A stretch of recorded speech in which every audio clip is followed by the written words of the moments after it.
பேரறிஞர் அண்ணாவின் புகழ், பகுத்தறிபவர் தந்தை பெரியாரின் புகழ், பகுத்தறிபவர் தந்தை பெரியாரின் புகழ்.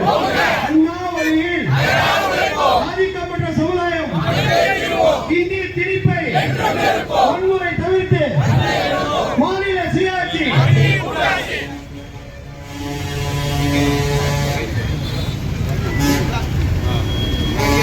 மாண்புமிகு தமிழ்நாட்டு முதலமைச்சருடைய அறிவிப்பதன்படி பேரறிஞர் தந்தை அண்ணா அவர்களுடைய பிறந்தநாள் அன்று பாகம் வாரியாக ஓரணியில் தமிழ்நாட்டினுடைய இரண்டாவது கட்டமாக உறுதிமொழி ஏற்கக்கூடிய அந்த நிகழ்வை நடத்திட வேண்டும் என்று சொல்லியிருக்கிறார். அந்த இடத்தில் திருச்சி தெற்கு மாவட்ட திராவிட முன்னேற்ற கழகத்தின் சார்பாக கிழக்கு தொகுதியில் அமைந்திருக்கும் பேரறிஞர் அண்ணாவுடைய சிலை நமக்கான 6ஆம் பாகமாக கருதப்படுகின்ற இந்த இடத்திலிருந்து இந்த உறுதிமொழியை நாம் சொல்ல நீங்கள் மீண்டும் திருப்பி சொல்ல வேண்டும்.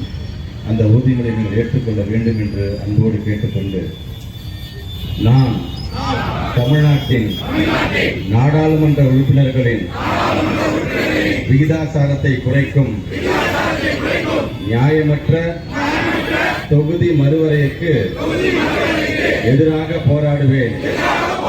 தமிழ்நாட்டை தலைகுனிய விட மாட்டேன் என உறுதியேற்கிறேன். நான் வாக்காளர் பட்டியல் மோசடி மூலம் தமிழ்நாட்டின் மக்களின் வாக்குரிமையை பறிக்கும் SIRக்கு எதிராக நிற்பேன். தமிழ்நாட்டை தலைகுனிய விட மாட்டேன் என உறுதியேற்கிறேன். நான் நீட் மற்றும் இளைஞர்களை முடக்கும் எந்த ஒரு திட்டத்தையும் எதிர்த்து நிற்பேன். நம் மாணவர்களுக்கு உரிய கல்வி நிதிக்காக போராடுவேன். ஒருபோதும் தமிழ்நாட்டை தலைகுனிய விட மாட்டேன் என உறுதியேற்கிறேன். நான் தமிழ் மொழி, பண்பாடு மற்றும் பெருமைக்கு எதிரான எந்த ஒரு பாகுபாட்டையும் எதிர்த்து போராடுவேன். எதற்காகவும் தமிழ்நாட்டை தலைகுனிய விட மாட்டேன் என உறுதியேற்கிறேன்.